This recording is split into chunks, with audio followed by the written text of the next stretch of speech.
Our chief correspondent, Kaveh Solhekol's joined me and Clinton in the studio. Thanks for coming in, Kaveh. Right, now you were at the game.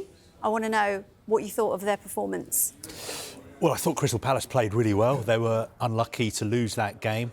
Obviously, controversially, they had a goal disallowed, which was scored by Eze. What was really interesting is what happened with him and the Palace fans after the final whistle, because I was in the press box, all the journalists in there, we were looking at Eze very, very closely to see what he would do. Would he wave goodbye to the Palace fans?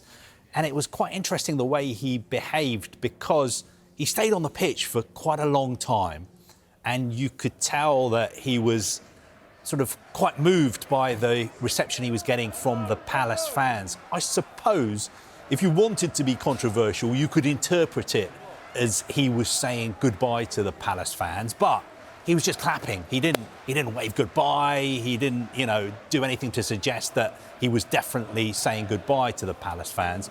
But if you were a conspiracy theorist, you would watch these pictures and you would say, this is a guy who obviously is committed to Crystal Palace, but he is likely to be leaving the club before the window closes. Yeah, Clinton, as a former Palace player, what is your take on Eze and also Mark Guehi? You saw that exchange between Oliver Glasner and Guehi as he was walking off. Glasner's trying to get his attention and he just carried on walking. Yeah, I don't know. It's unusual of Mark. Mark is one of the nicest guys ever, so I don't know what's gone on. Obviously, I only can see the clip there. I'm hoping he hasn't heard his manager, Oliver Glasner, because that is not what Mark's like. He's got one of the best attitudes I've seen from a footballer and as a human being. So, yeah, it never looks good, but I'm sure there's something to it, because I know Oliver Glasner and Mark Guehi get on ever so well. But it's a difficult situation for Palace at the moment. They're their two best players. They don't want to lose them, but evidently you're going to have to lose maybe both of them, because Mark Guehi's only got this season left.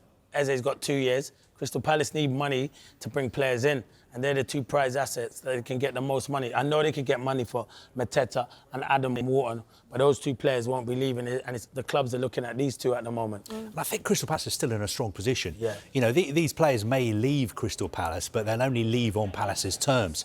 And especially when it comes to Eze, they're not going to let him go unless they've lined up a replacement. And we know they're in talks to sign players like Bilal Al-Khanous from Leicester City. I think what's going to happen is if they manage to sort out a replacement, then they would negotiate a deal with Tottenham, because you don't want to be in the situation where you sell Eze and everybody knows that you've got all this money and then you start trying to sign a replacement. It's much better to do it the right way, to line up the replacement first before you sell a player. But I think it'd be a great shame if Eze and Mark Guehi were to leave Crystal Palace, because, I mean, they're legendary figures at the club now. Winning the FA Cup, winning the Community Shield as well. But unfortunately, football is a business as well as a sport. I'm sure Clinton knows, how you were treated and how you sometimes behaved as well when it came to transfers. No, of course it is. It's business. It's business at the end of the day. And you know what? Everyone at Palace knows that these two players deserve to be playing Champions League football, and everyone wants to win trophies. You can't take that away from that. As much as I love my football club, Crystal Palace, we are what we are at the minute. We can't compete with the likes of the big clubs that are knocking on the door for these two players. But they've been excellent, both players. And the one thing I liked about it, they haven't shouted it from the rooftops that they wanted to leave the football club. They've gone about their business. There was a lot of talk. Will Eze play yesterday? Well, he didn't look like a man who wanted to leave the football club the way he performed yesterday.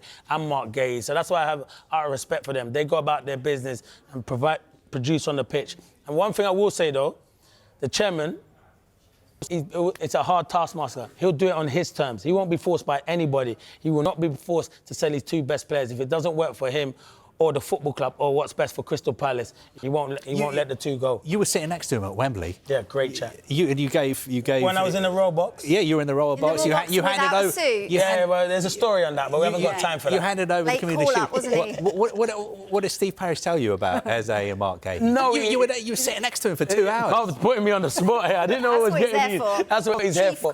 No, to be fair, I was asking him, and I just said, because there's a lot of rumours about Oliver Glasner needing players to bring in. And the chairman just made it known that we need probably to sell players before we can bring players in. And they're the prize assets. He said, obviously, there's a lot of everyone's talking about Eze and Mark Guehi. There was teams that maybe are interested in Mateta as well. But I think that would be too much of a blow to lose. It would be a blow to lose these two. But Mark Guehi's got a year left.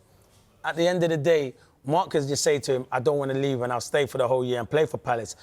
I think Palace would be disappointed because they'd want to get money for him. At the same time, they'd be happy because they've got the player for the whole year. But he was just saying he wouldn't want to lose any of them. But at the market that we're in and the way Palace can't compete with the big teams, if someone comes and pays that kind of 60 million for Eze, it's going to be hard with 2 years to turn down. So can I just ask a quick question? Yeah, of course Eze? you can. You can ask me whatever you want. Do you think he'd be a good signing for Spurs? Would you say to him, this is a good move for you at this stage of your career? Yeah, I definitely will say it's a good move. Eze would be a good signing for anyone. There was a lot of talk of Arsenal wanting him. It would have been a brilliant signing for Arsenal because I think he's fantastic. But, yeah, he'll improve Tottenham without a shadow of doubt. For me, I'd pay money to go and watch him. He's got that X factor. He plays like he's playing in the playground or at the park.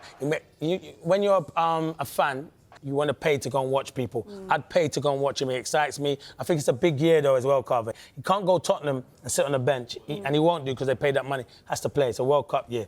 But he does have that X factor. But I'd love him to stay at Tottenham. Just coming No, on to... at Palace. At Tottenham. Just something that you touched on before about Guehi and Eze, both featuring for Palace despite being linked with moves. And then just by contrast, when you look at Alexander Isak, and Wissa, both refusing to play for their clubs, do you think that the clubs need to look at this type of thing, their behaviour, the ones that want to buy them? It's hard, though, because it's player power. And the clubs will know that something's going on. You don't just do that as a player if someone's not telling you something's going on. I'm not saying these clubs are forcing the players' hands, but they'll have contact with their agent. I do think, until I hear what Isak come out and say that's how he's behaved, because we're only hearing of rumours, then I can't really judge him. But it doesn't look good from what we're seeing from a distance of what we're reading and stuff like that, how he's like refusing to play and train and stuff like that and training individually. It's not good because he has to realise Newcastle gave him that opportunity, the same as Brentford gave Wissa that opportunity. So it's different because I'm retired now, so I'm on the other side. Probably being in their position, you're trying to force the move. But I think you can go about it the right way, the way Eze and Mark Guehi have gone about it. You can, because evidently, if both parties want that deal to happen and the player wants it to happen, and Kaveh will tell you player power is big, the deal will happen. Liverpool will make the deal happen, so will Newcastle make the deal happen to Wissa. But I can't sit here and categorically say that I know what's going on in both of their heads because I'm only reading what's going on in the room at the moment. But until you hear from both players, it doesn't look good. What is the latest on Wissa, Kaveh?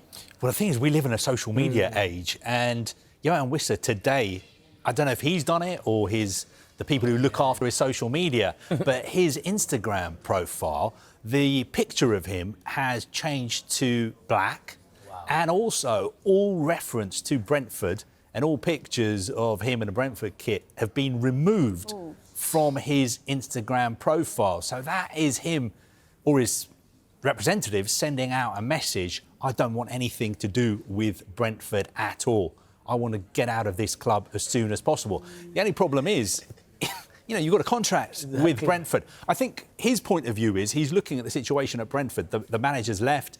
Ivan Toney was sold to Saudi Arabia. Brian Mbeumo has gone to Manchester United.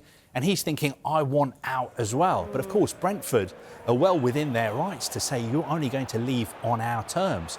We have a valuation for you. And valuation is, I think, a lot more than Newcastle are willing to pay. So a really sad situation for him and Brentford fans at the moment. But this is something that needs to be sorted out because he's being a little bit militant with what he's doing on social media. That's the thing. You're saying you don't know what's actually going on in the real story, but these players are in control of their social media accounts, really. That's a big statement. Of course it's a big statement. I don't know what he's doing. He doesn't need to do that because what will happen is people are going to see that. You're going to read into it. I think he's done at Brentford now. You won't really... It's a difficult one to go back in. So I do feel the deals happen. But it's player power. Kaveh will tell you, the players have so much power nowadays, but it just doesn't sit right with me. But I understand why he wants to go, because you've lost Mbeumo, and them two are good as a partnership, play a lot together. Newcastle have got Champions League football. It's a huge football club, but you do feel bad for the new manager, Keith Andrews, who's gone in there, what he's had to work with, already losing the first game of the season